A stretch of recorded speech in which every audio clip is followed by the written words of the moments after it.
Hello, and welcome to my final presentation video. I did a project on virtual field trips. Cool!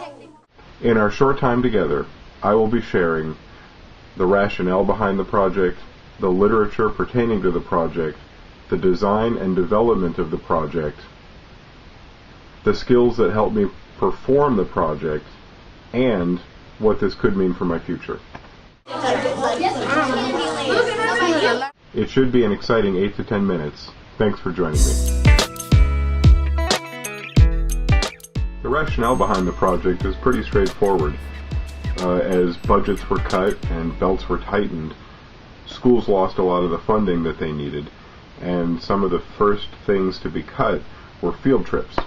This is a devastating blow to poor children, the children whose parents can't take them to the zoo, to museums, to plays and operas, to the kind of trips that help build some framework and background for future learning. When students don't get to do this with their parents and they don't get to do it at school, they're missing that entire part of their foundational learning. They don't have anything, they're not getting the prior knowledge they need to build future learning on.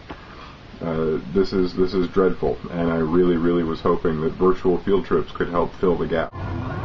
And while my decision to create virtual field trips does stem from trying to help low socioeconomic students get experience from field trips, there are also some benefits to students of any economic status.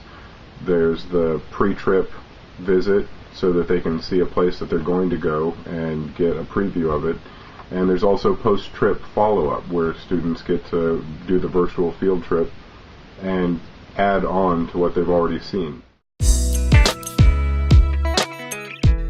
When it became apparent that the focus for my action research project was going to be on field trips and experiential education, I began researching peer-reviewed journals to find out what the current research was.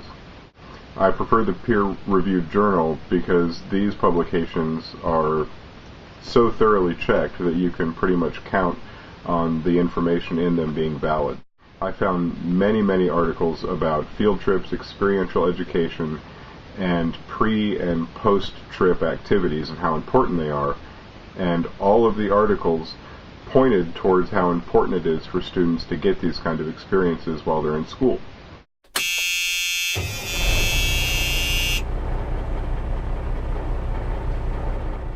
Since students weren't getting them, since funding was cut and students weren't getting the field trips, it became more apparent that my action research project was on the right track.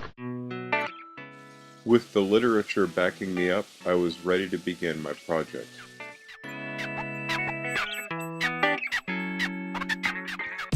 With the literature review out of the way, and having taken a close look at the current research, it was time to design and develop my own action research project. And this began simply by choosing a destination. Before I could build a virtual field trip, I had to decide where I'd like my students to go. After some thought, I selected St. Augustine, Florida, which is a 4th grade trip that the students in Florida have been doing for decades, and one that could soon be cut because of the cost in getting the students to this destination. After choosing a virtual field trip destination, I then had to decide what form of media I was going to use to implement the project. I ran through the video options, the web options, the different ways the students would be interacting with the media, and finally came up with a plan that I really liked.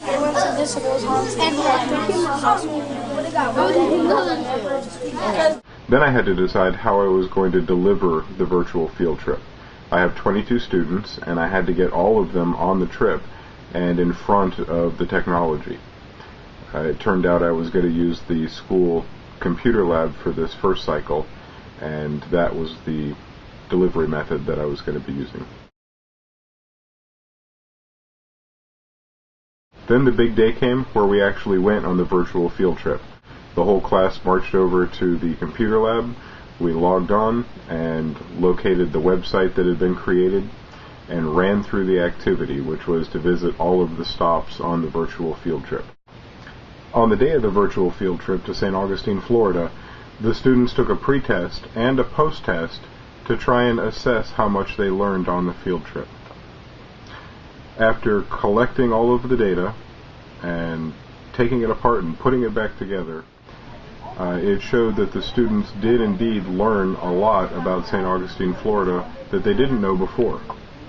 After sharing the results of the virtual field trip with my critical friends, I got a lot of good feedback from them.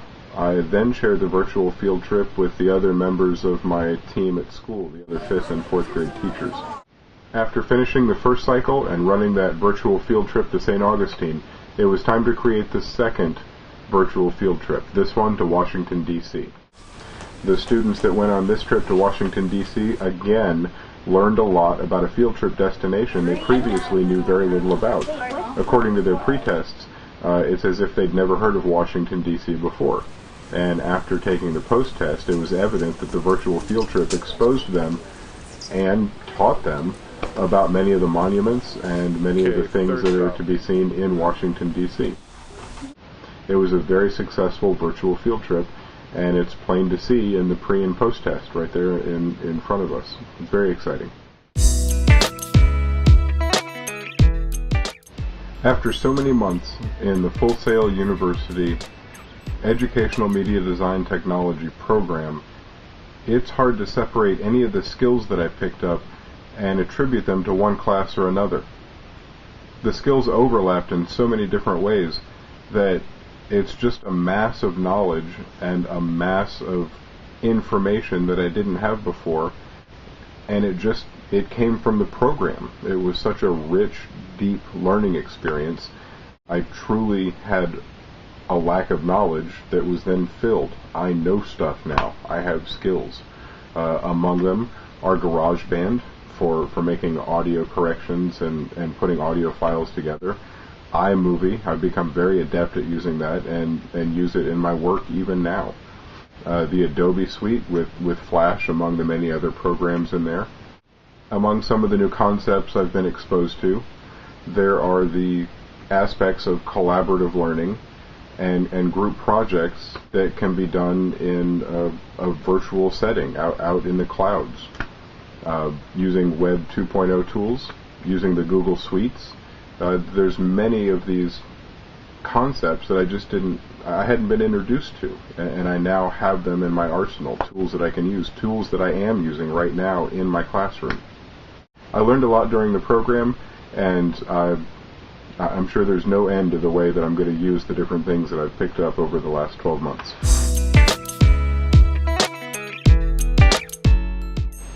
There's no telling what the future holds. All I know is that it's a lot different than it was. This is very exciting. As far as the virtual field trips, there's a lot of directions that could go. Maybe the virtual field trip idea could grow, and there could be a community of people that help create more and more virtual field trips. And as the community of people grows, it can become almost a wiki where people that have uploaded before are able to upload more and more. And eventually it'll be a giant field trip hub, and anybody anywhere could go on these virtual field trips. As far as me teaching in the future, if I continue to teach, it will not be in a classroom. I would like to take this degree and get a job teaching in a virtual academy and put all of the skills that I've picked up to good use. There's also the future of project development for me.